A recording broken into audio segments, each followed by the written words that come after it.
Anyway, That's 9 welcome more than I to expected. Thanks, Mom. Roy's podcast. And hi, Roy's. This is Diff'rent Folks, where we are different folks talking about different things. Last week's episode was what is a digital nomad, and we may have not vaguely established what a digital nomad is, including some American politics. And this week we're about how do you actually become one of these digital nomads? Isn't that right, Roy? That's the one. How do you do it? So who are you? That's a good place to start. Anne-Marie, People we've should got just watch 12 the viewers. first I think people know episode who and we are they by now. know who we are.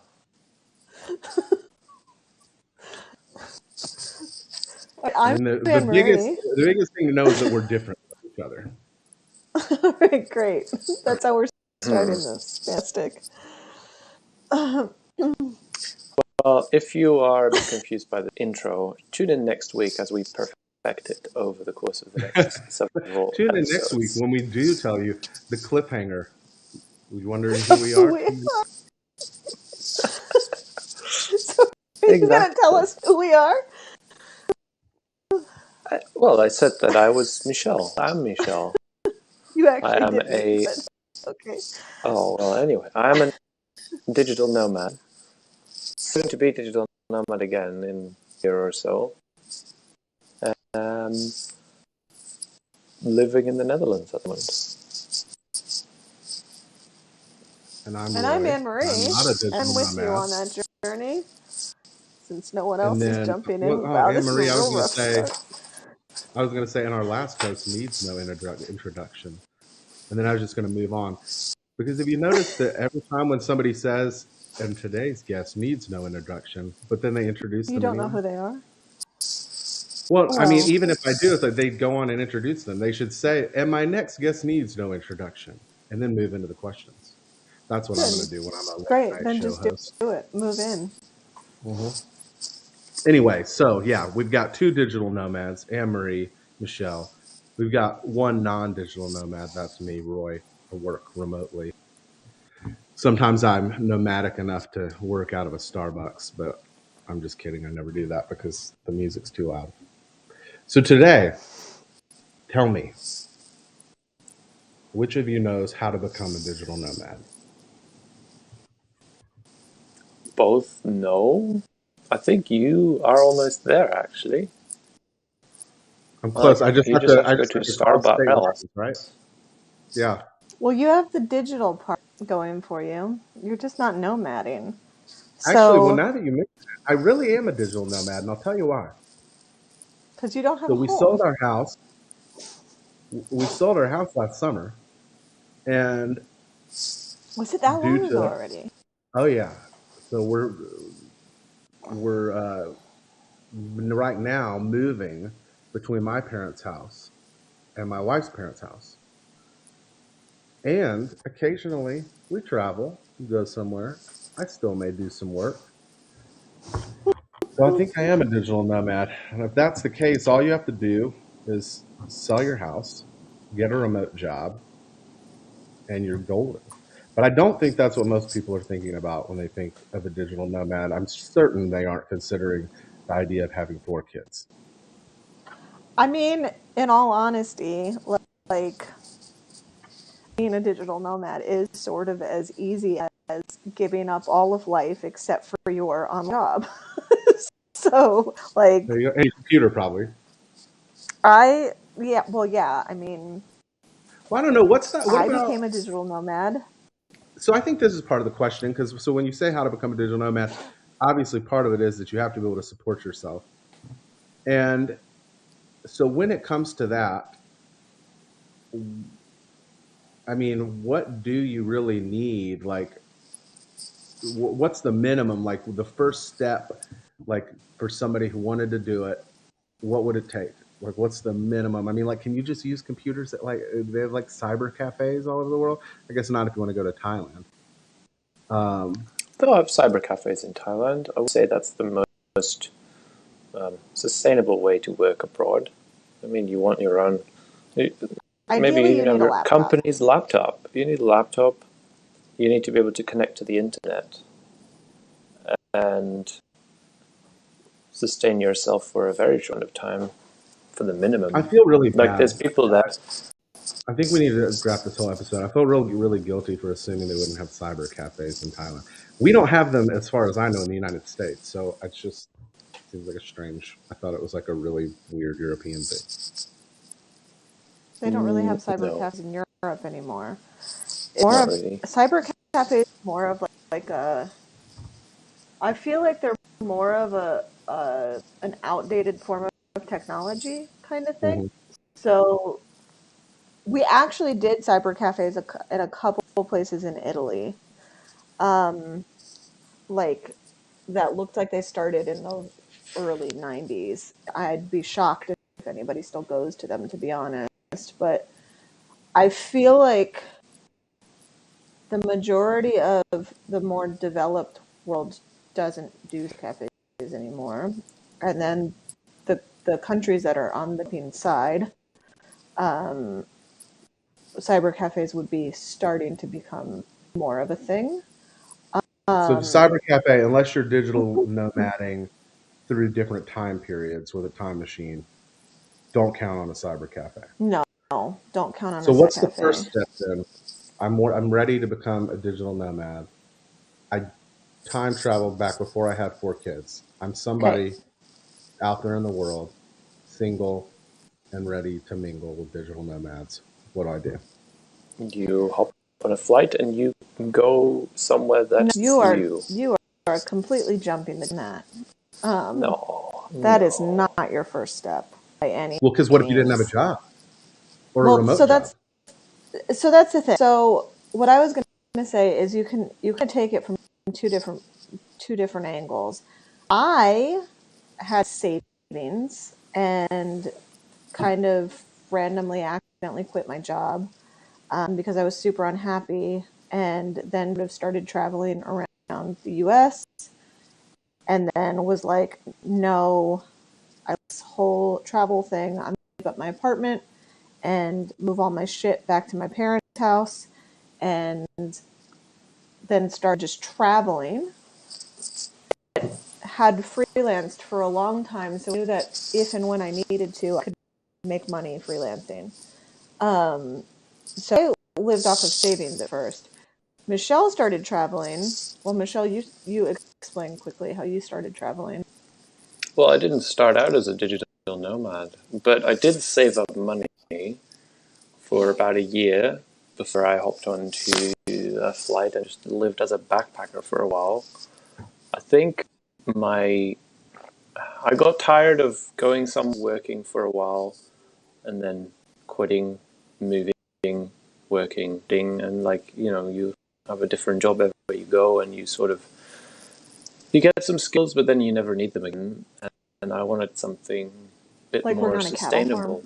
I like working on a cattle farm, or an avocado farm, or something that you really only in those locations. And I wanted something that was a little sustainable. So I initially wanted to try to teach online and wherever I went, skill that I could take with me, and then slowly moved into a more digital job. But as far as like first step goes, I still if you want to be responsible about it, have some savings and find an online job, or be a really established entrepreneur. If you're not ready to do it today, it sounds like you could just like start saving up some money and maybe try to start finding at least side work that's freelance.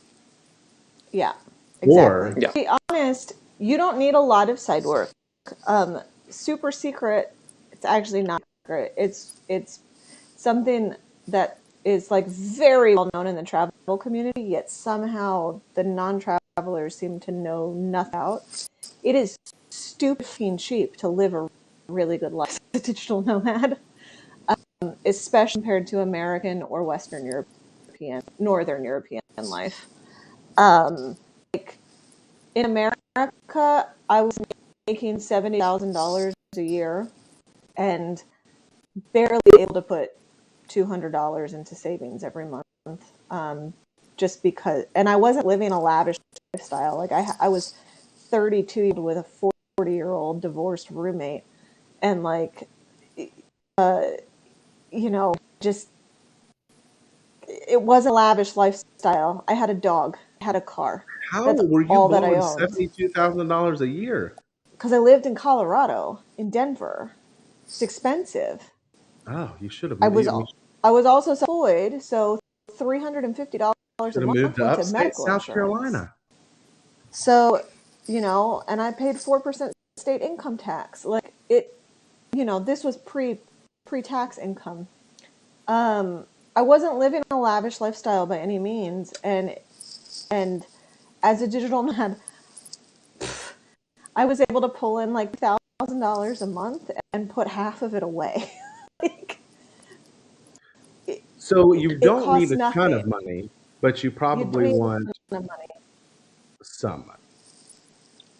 I would say depending on the standard that you Depends want on to who you live are. at. Like I've seen people that they have their fancy tech job that they take with them, and they just if you live in a country that's cheaper than where you earn the money, like cost of living, then you can live like a king. But I've seen people that just do it for the travel, and they get like a cheap like room in a share house somewhere abroad for a month, and they pay $500 for it, a few $100. Well, so it probably also and has to do it.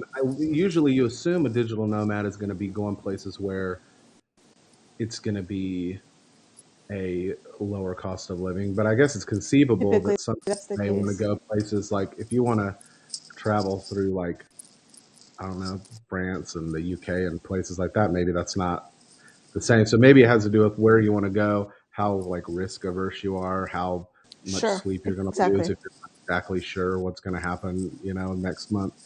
And then You might not even tomorrow, to be honest. so you figure out how much it's going to cost where you're going, yeah, and then you figure out how much you think that you'll need to be comfortable, and then you figure out, kind of get an idea for. I mean, because there's a lot of things you can do freelance, so it's there, and I'm sure they all pay kind of different. So you figure that out, and then do you just get a plane ticket? you have to figure out a few things actually before you hop on a plane, such as what the requirements and restrictions are of the country you go to. For example, when you go as a foreigner into the US, they will be very strict about it at the border that you're absolutely not allowed to work, or we will find you through WhatsApp calls with your mum. That's an actual scenario that happened to me. we will But tell you if you that go story at to, some point. yeah, that will come back at another point. But like if you go to a country such as Mexico, which is very popular among the US expat/digital nomad communities, you typically get a 6-month. You don't get a 6-month visa. Your 6 months visa free. Exactly. We need Let's to be careful about the language we use because visa free and visa on arrival are very different things technically. True. Either option. So Americans are in 6 a months lot of, visa free. Yeah, Europeans are as well. But just to group them all together, typically, a country that you go to will have 1 month, 3 month, or a 6-month visa or visa-free, visa-exempt period of time, and you sort of plan your way around that. So, but that also depends on what country you are a citizen of. Correct. It will be different for that's everyone. The thing you want to look into is like coming from Nigeria and wanting to go to Mexico. Unfortunately, Nigeria's passport is not nearly as strong. So, and I have no idea what the visa situation is there, but you may not be able to just enter Mexico for 6 months without applying for a visa ahead of time. So we're speaking for Western Europeans, basically EU citizens and Americans for most of us. So, I mean, do you need to know? I mean, it's almost sounding like you got to do a ton of research. There are websites out there, like digital nomads, that will just A show lot of them. you. You can just type in, like, I want to be a digital nomad in Mexico, or Mexico entry requirements, or like, how can I stay here for an extended amount of time? Bali, for example, you get most people get a 1 month visa exempt time of stay. You can get extensions. You can do border runs. That's a whole different topic. One way that a lot of digital nomads stay in Bali long term is business visa. And there's a lot of stuff that goes into that. You have to, apply for that specific visa, and you have to use some local agency and stuff like that. But for a beginner, I would say pick a country that stay in for a month, see if you like it. You can move 2 or 3 times in that period of time, a week here, a week a little bit further up, and a week in the north of whatever country it is, and see if the lifestyle suits you and see if you like the country. And then if your month is up, you either go to a different country, or you leave and come back, or you apply for extension. It's a little bit of admin in that sense, but I would say it comes fairly easily. Like, it's all the same in every country. You contact the same kind of people. I would say the more often... Sorry, go ahead. No, you go on. I was going to say the more often you move around in one country, maybe more admin there is, simply because you have to figure out where you're going to go next. But I feel like my memory was the first couple countries, a lot of research before I went, and I still ended up a bit fucked. When I went to Laos, for example, nowhere online did I see that I was required to pay my Laotian visa fee in US dollars. Learned that one till I got there, and I had US dollars, but my dollars folded, and the bank there won't take that. It has to be perfect and crisp. And being that I'm from America, of course, it didn't even dawn on me to go to the bank and get crisp, fresh dollars. Like, I just went to them and I got money. Nowhere online did I see that. I thought I could just go to the ATM when I got to the airport and take Laotian currency and pay in Laotian currency. That is eventually what happened. So escorted me to an ATM so I could pay in Laotian currency. It cost as much, but it is what it is. But going with that is that the first few, I recommend starting in Thailand or in Mexico, because they're really easy to do. And after the first couple, you're gonna research, and after the first, you eventually just figure out how to find travelers, and they talk to you and tell you what the visa situation is like when they dealt with it 3 weeks ago, because that stuff is vastly more accurate. Word of mouth is actually more accurate and more up to date than whatever you online, because all of it changes so much, especially with COVID. I mean, it seems like most places you're going to be able to figure out and be okay. I don't think I've been thrown in jail yet anywhere. So what about, but I think that was my question. You're talking about Thailand, and what was the other country you said? No, when you were talking about good places to start. Mexico and Thailand. So I was wondering about places where, so if you've never traveled before at all, and you're trying to figure all this out, and maybe you really want to not go on a trip where you're working, but you want to do a digital nomad type of thing where you're kind of going from place to place for a while. Is there anywhere that you can go, like where you can kind of do most of your research pretty easily, and then get to a lot of different places. Like, it's like once you have your passport, once you, I don't know how many different places make you get like different kind of vaccines, but like once you get all Most that stuff places done and you make you get go, vaccines anymore. they don't, or they do, they don't. There's recommendations from the CDC or from whatever government entity, is similar to the CDC in whatever countries. What is it in the Netherlands, Michelle? Or just the government. The The GGD, government. as we like to call them. Okay. Well, so like, is the EU a kind of place where you can go there and go through a bunch of different countries without needing to do a bunch of additional research? Like now that everybody's kind of Yes. under the EU, is it pretty safe to say that once you're in, you're in, and you can move around for a while and let that be a pretty diverse experience?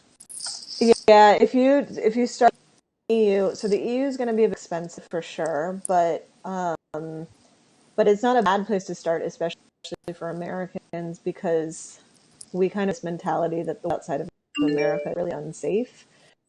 The EU is very safe, and almost everyone in every country speaks English. And it's very well connected, interconnected, and basically once you get into the EU, you can travel freely through what's called the Schengen zone for 90 days. Every 180s. They are very strict about you leaving, though, and you cannot do this, leave the Schengen zone and come back in an effort to extend your stay. We can get into in other episodes about how you can stay longer than you, such as getting pregnant with a Dutch child. But That old classic. That'll do it. Dutchman's baby, I think is what they call it. Dutchman's baby, yeah. But I mean, that's a good place to start because it's safe. Doesn't cost. There's no cost to enter either. You don't have to pay for a visa. You're just exempt for 90 days. You can wander from one country to another pretty freely. No passport checks or anything like that. You just when you leave, quite strict, and they make sure that you were only there for 90 days, and they won't let you back in if you come back 20 days. Now you could hop a flight and go to England because England wasn't part of the zone anyway, but they're not part of the EU, so you could hop up and go to England for 6 months as well. England is stupid expensive. So especially now that they're not part of the EU anymore. So keep that in mind. You're not, yeah. But if you want to go the cheap route, Mexico and Thailand, in my opinion, are honestly they're very well traveled. There's a lot of expats, extremely safe for solo travelers. It's part of why I started there. A lot of solo travelers. I say extremely safe. Of course, you can't just walk around at 4:00 in the morning in the dark, in the middle of Bangkok. Don't do that anywhere. But there's a huge community there, and travel community just take care of each other. Kind of, if you'll meet someone in Chiang, you go to Bangkok and you'll see them again. It's pretty small group, or you'll meet somebody who knew somebody who you knew elsewhere, and Michelle and I met because some guy met in Thailand, met Michelle in Vietnam, and told Michelle to go to the project that I had met that guy at, and we happened to meet this in two different countries because they're just that the travel community is just that small. So sorry, what was your question? I was going to say, so when you're traveling, what do you how do you like, is WhatsApp the way, like, you kind of stay in touch with the people you meet as you go? And if you do, was WhatsApp the way to do that? I would say WhatsApp is the main one. iMessage works here, but WhatsApp is just a lot more global in that sense. Mm-hmm. It's like the way people communicate in Europe and Southeast Asia, at least. Outside of America. Outside of America, It's the very way big. people communicate. Yeah, in Europe, people don't really use normal SMS texts anymore. iMessage is there. That's about the only thing. Everything is WhatsApp. But that Even Facebook businesses groups is how WhatsApp most people. people communicate. Yeah, even businesses. Like Southeast Asia is really big when it comes to businesses on Facebook. Like you want to find a new thing, or if this business is open or looking for laundry nearby, they'll have a Facebook page with their opening hours. It's just the way they put themselves on the map to attract customers, and it's the way things work there. But to keep in touch with other travelers, like, yes, WhatsApp is a thing, but then a lot of people connect on Instagram, and it's amazing how you'll see, so you'll see just the other day. So Michelle and I have a friend, Trevor, who we met in Mexico, and we also met Trevor's friend Orson. We were in Mexico. Now we haven't seen him since we all parted ways a year ago. Trevor, Michelle, and I have been much more interested. Have seen him again since. But the other day, Trevor said something about being in Chiang Mai in 2 weeks, and then literally the next day, I saw that Orson was in Chiang Mai on Instagram in his story, and I was just like, "Hey, if you didn't see this, Orson's in Chiang Mai."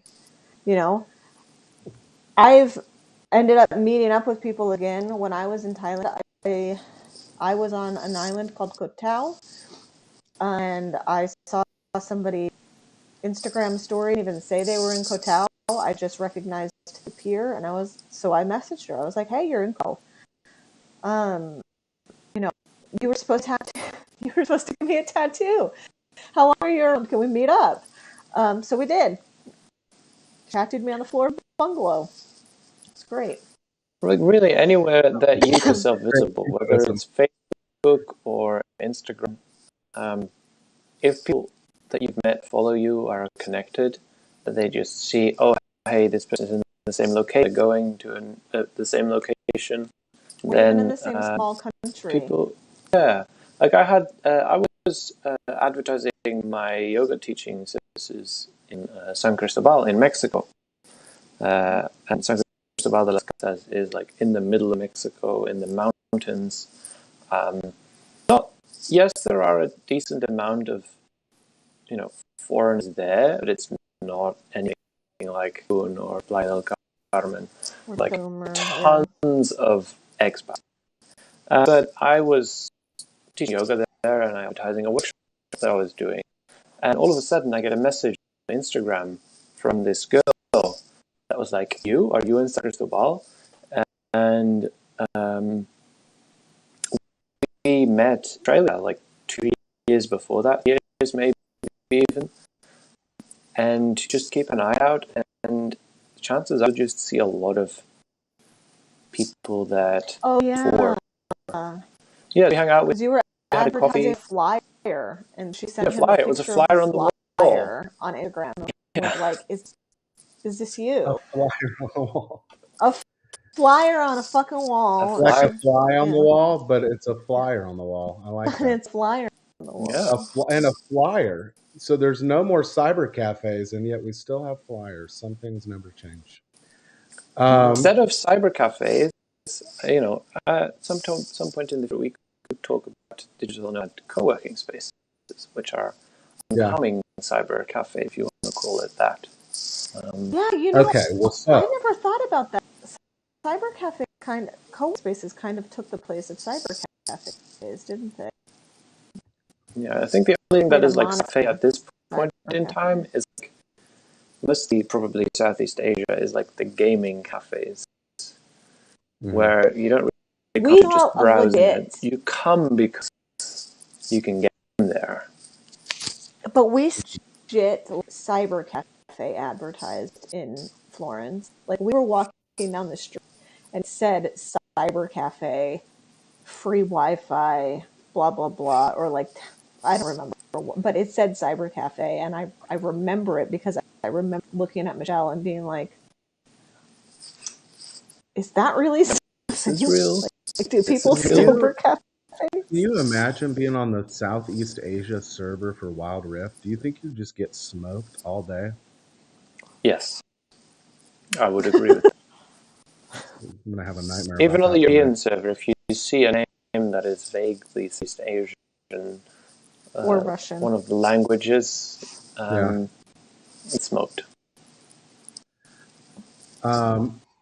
We were So playing a game the other day called Michelle and I played this game with my brother called Northgard, and it's like a simulation, like build up your army, and then you the three of you are allies, and then you have to murder. It's an RTS looking age for the nerds among us. There, those words. Kill everybody else's armies, and attempted to not play the computer the other day, and it play real people. And my brother was like, "These are fuckings. We can't beat them. Like, no, we're done." Like, as soon as he saw their names, he was like, "It's a bunch of Russians. We're screwed. Like, we can't disguise." We lost very quickly. okay, so listen Anywho. to this. It's time. We have one more question. Is this the Raya round? Today, it's more, I don't know what we would call this, but the question is this. You know those Disney princess quizzes where you find out which Disney princess you are? Mm-hmm. So if there was a Disney nomad Very princess, clearly has children. if there was a Disney nomad quiz, what would, like when it comes to digital nomad lifestyles, like what would you say the three main ones are for people who are just starting out and they're trying to decide, like, you know, because I mean, like, it's not, we've talked about how it's, you know, depending on how much risk you're willing to take, depending on how comfortable you are, maybe in different areas. So, what do you think the main lifestyles are that people can experience out there? I wish I had known this question last week so I could think about. Well, it was like in the prep materials, Anne Marie. I just didn't call it Disney. I didn't say Disney nomad. I think one of them that comes to mind, is, you know, to broadly group them together, is the American techie who works in software programming, anything like that, who make a ton of money. They, you know, relatively speaking, well, they make enough money because there's so much money in tech, but they are just super comfortable just spending money on anything and everything whilst they're there. They live lavish lifestyle as a digital. They live like kings and you got your Jack Dorsey. Live in the resort. Say again. Your Jack Dorsey. I don't know if he actually travels that much, but means. He's the Twitter guy. Know what that means. I still don't know what that. I mean, I know what Twitter is. The Twitter CEO, but no idea. The Twitter CEO is Elon Musk.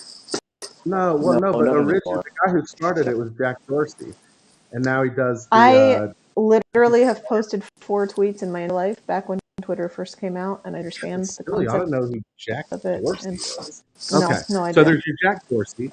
Then you've got your people who I would think, I don't know who you call this, but your people who are just like real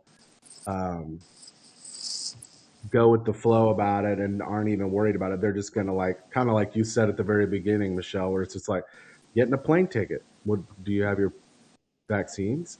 Nope. Do you have this? Nope. Do you have a passport? What's a passport? And then they get there and then they just like figure out a way to smuggle themselves into the country. Yeah, so I those mean, aren't really digital nomads, really, though. Those are just travelers. just travelers in general. Yeah, I Those would are say just there travelers is in general. I'm not Why sure do if you We're say it's talking. that? That? accurate description, and that he is a princess, but there's the in the digital nomad world who will just do anything work-wise to make it through the month. Like do some marketing here, they'll do some modeling this other person. They'll socialize with all the other digital nomads and try to pull together bits of money or support they can. So I think of And Aladdin more in as a that way, they thief. can also and it isn't really the right guy. Yeah, They it's hard to fit these into. I get what you're because saying. I was going to say because they live in some, they get some money abroad and they live in a cheaper place like Thailand. They can afford to live more like a king because everything is so So cheap. can I think I would establish as they're up workers. There's you, and the uppers are the people who tend to be what they would themselves as virtual assistants, and they'll do everything to make me Upwork or whatever. There's where I think most of us kind of start out that way. There's your full-fledged like independent contractors / entrepreneurs, and they're probably more like you're a bit more money, but they're still pretty frugal because they don't have any level of job security. And I would say you have your actual full-time, fully employed people who would be what Michelle was qualifying as, like your techies. So a lot of the fully employed people are usually going to be project managers for tech companies. Sometimes they're content writers, sometimes they're marketers. Most of them work for tech companies, though, and like fully remote tech companies that just don't care if you're at home or not. Some of them work for tech companies where they do care, but as long as you're in the same time zone, they're never really going to know. So you just don't say it. Yeah, I'm not going to name names on that one because I know those people can get in trouble.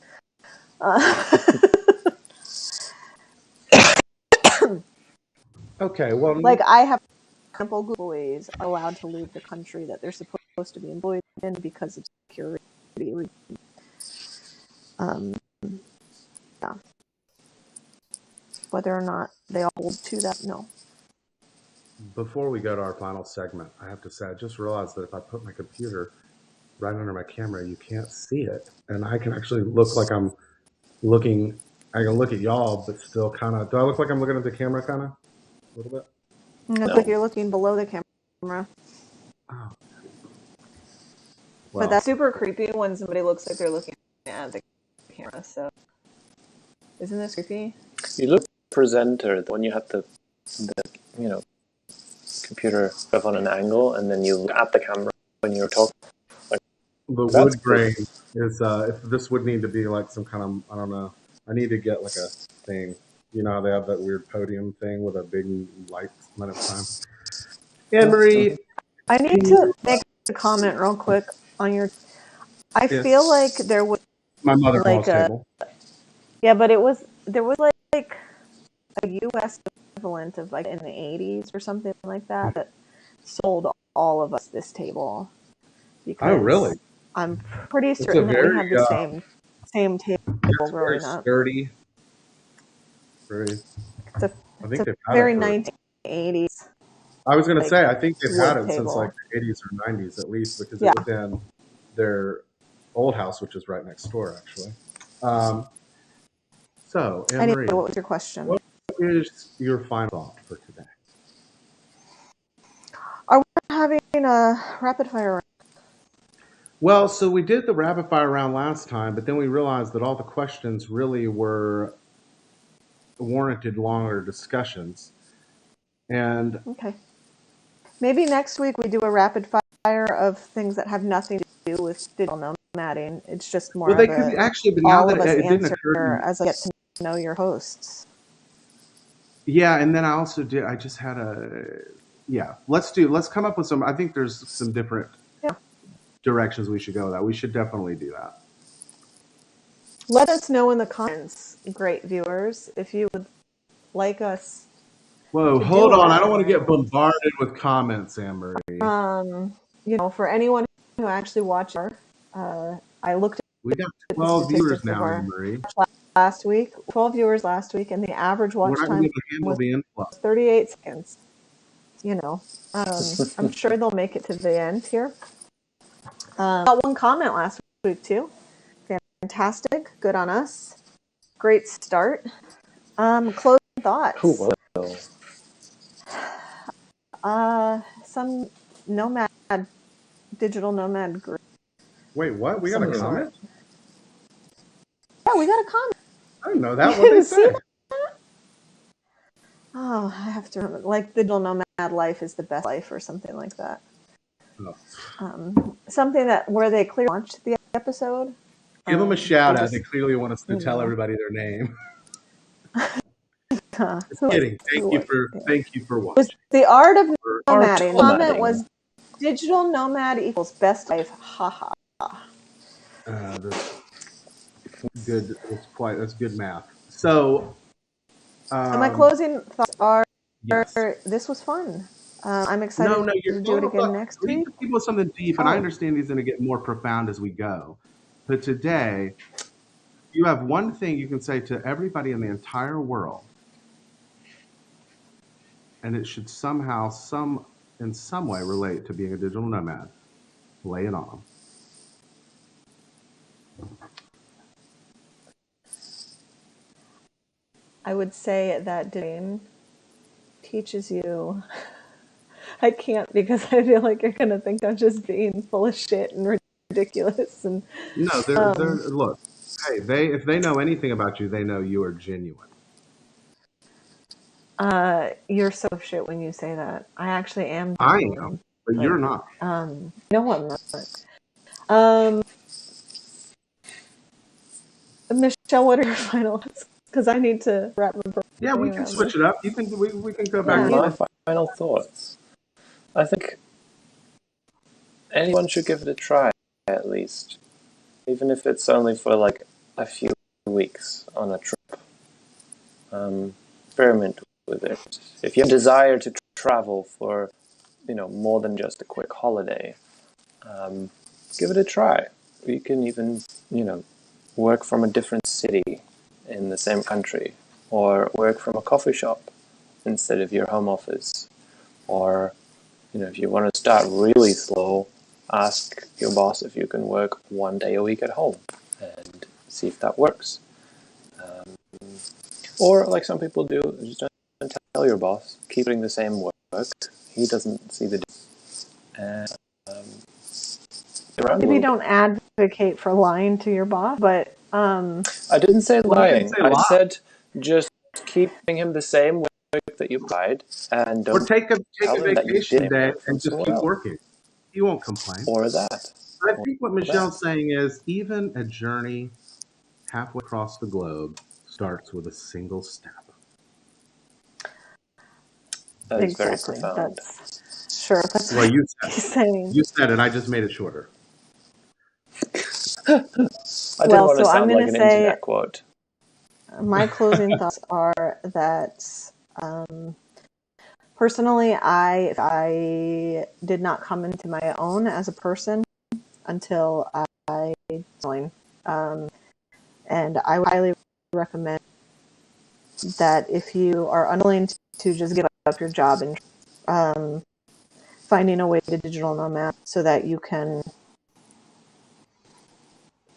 experience that It's definitely it's not a life for everyone. I'm not going to pretend that it is, but I think to be learned from it, even if you just learn stuff about yourself. So Maybe we should make both of y'all do final thoughts each time. I think that was good. It's kind of like you've got the motivation on the one side. Anne Marie's saying for her, she didn't really fully understand or like even feel like she fully like realized her like whatever who she was. literally didn't know who I was until I started And Nomad. that's a good reason to at least try it. And Michelle's saying it's super easy to get started. Go see, just find out. Because look what could happen. You could have self-actualization. You could have a So, baby. Roy, what are your final thoughts? You a little bit clearer on, how you could potentially look like a digital nomad?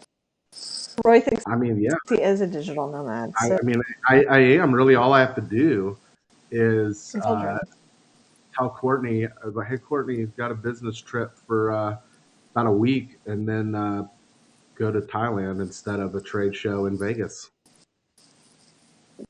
Okay. I mean, sounds it good. has pretty much equal risk of coming home with an STD. Now hold on, I've already insulted them with my cyber cafe comment. Let's not do it's any not more. an insult. Like, it's just a very known thing that a lot of people go to Thailand in order to seek out boy prostitution. Like, it's a thing. There's no insulting about it. That makes that whole Cliff Kingsbury thing a little more. It's just a part of their life and their culture. That is a big thing. Cliff Kingsbury was the Arizona Cardinals NFL football coach till recently, and he I'm assuming he either, I can't remember if he was fired or if he was forced to resign or whatever, but he did not take any calls from reporters and went straight to Thailand, which is just kind of like why would that be if that's what people think of? There's a lot. Southeast Asia is a very. I'm not giving any opinion. Just it is what it is. It is a place very very popular for retired Western white men to move, seek a retirement visa, and take a young Asian bride. Well, this guy's not old. Well, so he's probably looking for the how old? Maybe early 40s. Yeah, I mean, and I he's guess a millionaire. Retired men. They don't have to be old.